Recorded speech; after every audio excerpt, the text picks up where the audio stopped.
ప్రభాస్ అంటే ప్రభాస్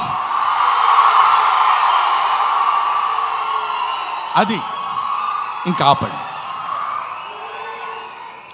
ప్రభాస్ గురించి చెప్పాలి ఈ సినిమాలో. ఆయన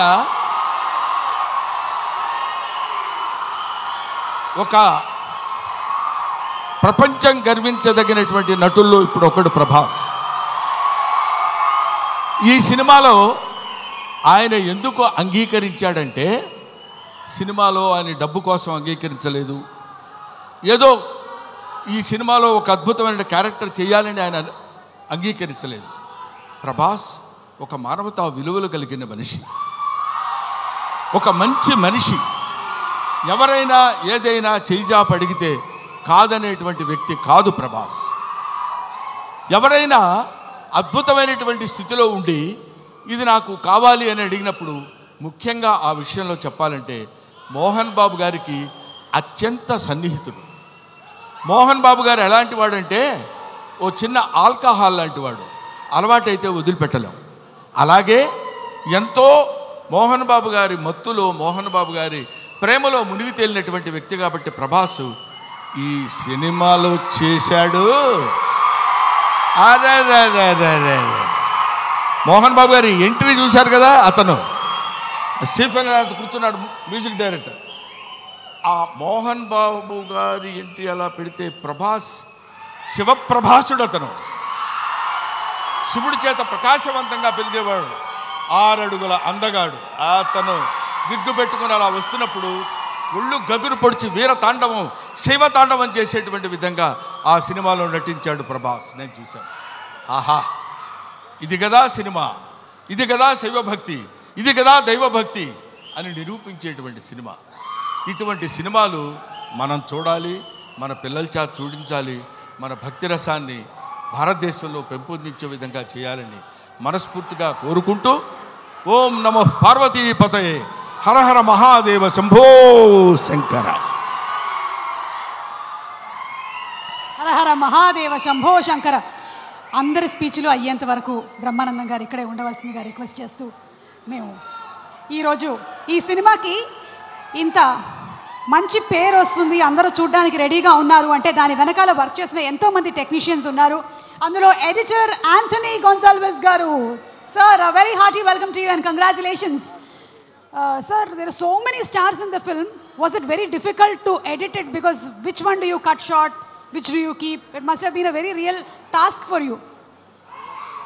First of all, I'd like to thank Mohan Babu. భావనిదానములు చదువులయ్యా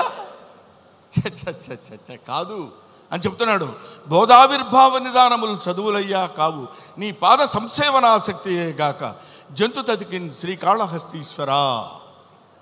అది ఆయన చెప్పింది. అటువంటి ఆటవిక మానవుడు యొక్క పాత్రని పోషించేటువంటి మా మంచు విష్ణు ధన్యజీవి, ధన్యజీవి, ధన్యజీవి. ఎందరో మహానుభావులు పోషించేటువంటి పాత్ర. ఇప్పుడు అతని పాత్ర పోషణ ఎలా ఉందో నేను చెప్పడం, ఆర్టిస్టుల పాత్ర పోషణ ఎలా ఉందో నేను చెప్పి, ఈ సినిమా మీరు చూడండి, మోహన్ బాబుకు బోల్డెంత డబ్బులు ఇవ్వండి అని చెప్పడానికి మాత్రం నేను ఇక్కడికి రాలేదు. అటువంటి పాత్రలు, అరుదైన పాత్రలు లభించేటువంటి శక్తి కుర్రకారుగా ఉన్నటువంటి ఆ వ్యక్తికి లభించడం ఒక అదృష్టం. పోతే ఈ సినిమాలో చాలామంది నటించారు. అందరి నటన గురించి ఒక్కొక్కళ్ళ గురించి నేను చెప్పడం కంటే, భక్తి అంటే మనందరం ఏమనుకుంటామంటే, ఆ స్వామి దగ్గరికి వెళ్ళి శనివారం నాడు స్నానం చేసి, అయ్యో శుక్రవారం అండి వాళ్ళు ముట్టుకోను, గురువారం నాన్ వెజిటేరియన్ తిన్నాను. నాన్ వెజిటేరియన్ తిన్నావా, don't bring the God to kitchen level అన్నాడు వివేకానందుడు. భగవంతుడిని కిచెన్ లెవెల్కి తీసుకొస్తారు ఎందుకండి మీరు? అక్కర్లా, మీరు తినండి. కొండల కానలను తిరిగి దుర్జట రాసిన పద్యం చెప్తున్నాను, నేను చెప్పేది కాదు. కొవ్విన పందుల లేళ్ల దుప్పులను చిన్నక పెద్దక కారు కమ్మగా ఉండుదురు, నీవిచ్చట ఉండనేలా నా కొడుకు ఆనతీక ఉడుమురికి రాగదవయ్యా లింగమ్మ, నువ్వు రా. మా చిన్నక్క పెద్దక్క ఉన్నారు, దుప్పి మాంసం, వేట మాంసం, పంది మాంసం తీసుకొచ్చి పెడతాను నీకు. కొవ్విన పందుల లేళ్ల దుప్పులు అంటే నువ్వు తినేటువంటి ఆహారంలో ఉన్నటువంటి విశిష్టత గురించి నీకు నేను సమర్పిస్తాను. సమర్పణలో ఉన్నటువంటి ఆత్మ సమర్పణలో తనకు కలిగినటువంటి భావాన్ని పాదాల దగ్గర చేసి ఆత్మ నివేదన చేసుకున్నప్పుడు శివుడు అనుగ్రహిస్తాడు. బావా దేవుడే లేడంచు దూషించు దుష్టాత్ముడని అన్నాడు కన్నప్ప. అటువంటి వాడిని కూడా మార్చి తన వైపు తిప్పుకొని, ఒరే నన్ను ఆశ్రయించు, నీకెవడు దిక్కులేనప్పుడు నేనున్నాను నీకు. ఎందుకంటే ఇంకా ఆయన గురించి చెప్పాలంటే అద్భుతమైన విషయాలు ఎన్నో చెప్పొచ్చు. అందరూ కాదని కింద పడేస్తే చనిపోయిన శరీరాన్ని నేనున్నాను రా నీకు అని అక్కున చేర్చుకునేటువంటి మహానుభావుడు ఆ పరమేశ్వరుడు శివుడు. ఎవ్వడు వద్దొద్దు అయిపోయాడు తీసి పడేయండి కింద అంటాం మనం, మన ఇంట్లో వాళ్ళనే మనం అంటాం. అటువంటి వాళ్ళని అందుకనే దాన్ని ఏమంటారంటే అధికుడని అధముడని నరుని దృష్టిలోనే భేదాలు, శివుని దృష్టిలో అంతా సమానులే.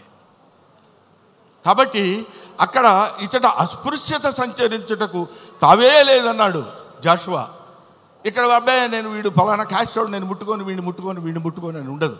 ఇటువంటి శివతత్వాన్ని మన వాళ్ళ వరకు, మన 2 రాష్ట్రాల వరకు అని కాకుండా యావత్ భారతదేశంలో ఉన్నటువంటి ఈ ఎవడు శివుడంటే ఇంకా ఎంతసేపు అయినా మాట్లాడతాను. కాకపోతే సుమ లక్కీగా ఇక్కడ లేదు. కాబట్టి ఎందుకంటే మీ అమ్మా నాన్న ఎవరంటే ఫలానా అని చెప్తాం, వాళ్ళ అమ్మా నాన్న ఎవరంటే ఫలానా వాళ్ళని చెప్తాం, వాళ్ళ అమ్మా నాన్న అని చెప్తాం. అలా వెళితే అసలు మీ అమ్మా నాన్నలు ఎవరంటే వాగర్ధావివ సంపృక్తవు వాగర్ధ ప్రతిపత్తయే జగతః పితరవు వందే పార్వతీ పరమేశ్వరవు. జగత్తుకే తల్లిదండ్రులైనటువంటి వాళ్ళు పార్వతీ పరమేశ్వరుడు. ఆ పార్వతీ పరమేశ్వరుల యొక్క అంశ చేత నానా ఇది క్రిమి సాలెపురుగు దీనికి మోక్షాన్ని ఇచ్చాడు, అది కీటకం పాము దానికి మోక్షాన్ని ఇచ్చాడు, అది జంతువు ఏనుగు దానికి మోక్షాన్ని ఇచ్చాడు. నాగరికత లేనటువంటి మనిషి అడవి మనిషి వాడికి మోక్షాన్ని ఇచ్చిందే కాకుండా శ్రీశైల మహాక్షేత్రంలో తన శిరస్సు మీద పెట్టుకున్నాడు. అదిగో కన్నప్ప గుడి అని మనం చూస్తాం. అంతటి ప్రాతిష్ఠ్యం కలిగినటువంటి ఈ అద్భుతమైనటువంటి కావ్యాన్ని చిత్రీకరించాలనేటువంటి ఆలోచన మోహన్ బాబు గారికి కలగటం, ఇది అందరికీ పంచాలి, ఈ శివతత్వం అందరికీ తెలియాలి, ఈ భక్తితత్వం అందరికీ తెలియాలంటున్నారు. కాబట్టి మహాత్ములైనటువంటి వాళ్ళకి, మహానుభావులైనటువంటి వాళ్ళకి, జ్ఞానులైనటువంటి వాళ్ళకి, జ్ఞానమే అజ్ఞానం అనుకునేటువంటి వాళ్ళకి, అజ్ఞానమే జ్ఞానం అని కూడా పరిగణించుకునే వాళ్ళందరికీ శిరస్సు వంచి వయసులో మీ అందరికంటే పెద్దవాడైనా నమస్కరించి మిమ్మల్ని కోరుకునేది ఏంటంటే శివతత్వాన్ని సంబంధించిన ఈ సినిమాని ఎవరు అడ్డుకోవద్దు. మీ అందరి సినిమా చూడమని కూడా నేను చెప్పట్లేదు, అడ్డుకోవద్దు. చూసిన తర్వాత ఆహా, ఇందాక ఆ మ్యూజిక్ డైరెక్టర్ ఉన్నాడు, శివుడికి కులం ఏంటండి? శివుడికి కులం ఏంటి? క్రిస్టియన్ ఫ్యామిలీ నుంచి వచ్చినటువంటి వ్యక్తి స్టీఫెన్సన్. మ్యూజిక్ డైరెక్టర్ పేరేంటండి? స్టిఫై. ఆయన శివతత్వాన్ని గురించిన సినిమా గురించి అంత అద్భుతమైనటువంటి భక్తితత్వంలోకి తీసుకెళ్ళటం అనేటువంటి ఆలోచన, ఇవన్నీ they are all picked. Sharath Kumar, లేకపోతే ఒక ముఖేష్ ఋషి, ఒక మోహన్ లాల్, వీళ్ళందరినీ అక్షయ్ కుమార్ లాంటి వాళ్ళని పట్టుకుని వీళ్ళు వీళ్ళు వీళ్ళు ఉండాలని ఆలోచన అతనికి ఎలా కలిగిందంటే, ఇది ఏది మనం చేసింది కాదు, ఈ కన్నప్ప సినిమా అనేటువంటిది ఒక అద్భుతమైనటువంటి ఒక the greatest adventurous film on the surface of earth. కాబట్టి భూమి మీద ఉన్నటువంటి ప్రతి వాళ్ళు, ముఖ్యంగా కుర్రకారు, భక్తితత్వాన్ని అంటే ఏంటో తెలియనటువంటి వాళ్ళు. ఎందుకంటే నేను ఏదో ఒక విషయంలో మాట్లాడుతూ భక్తి అంటే ఏంటంటే వెళ్ళిపోయి దండాలు పెట్టుకుని పూజలు చేసేసి మంత్రాలు చదివేసి అని, అది తప్పులేదు, అది వాళ్ళ నమ్మకం కావచ్చు. కానీ మనకి జన్మనిచ్చినటువంటి దేవుణ్ణి నిరంతరం, అదే కన్నప్ప సినిమాలో ఒక పాటలు చూశాను నేను, అన్నం ముద్దలో దేవుడిని చూస్తాడు, సగం నరకబడిన కొయ్యలో దేవుడిని చూస్తాడు, ప్రతి చోట దైవాన్ని దర్శించుకునేటువంటి స్థితిని కల్పించటమే భక్తి. అటువంటి భక్తితో జీవితాన్ని ప్రసాదించి, పాంచభౌతికమైనటువంటి జీవితాన్ని ప్రసాదించిన ఆ భగవంతుడికి చిరస్థాయిగా కృతజ్ఞతతో ఉండటమే భక్తి. అటువంటి భక్తి రసమైనటువంటి సినిమాని నిర్మించి మనందరికీ పంచుతున్నటువంటి మంచు మోహన్ బాబు గారికి, మంచు విష్ణు గారికి నా హృదయపూర్వకమైన నమస్కారాలు తెలియజేసుకుంటూ, ముఖ్యంగా ఈ సినిమాలో నటించినటువంటి ప్రభాస్ గురించి చెప్పాలి.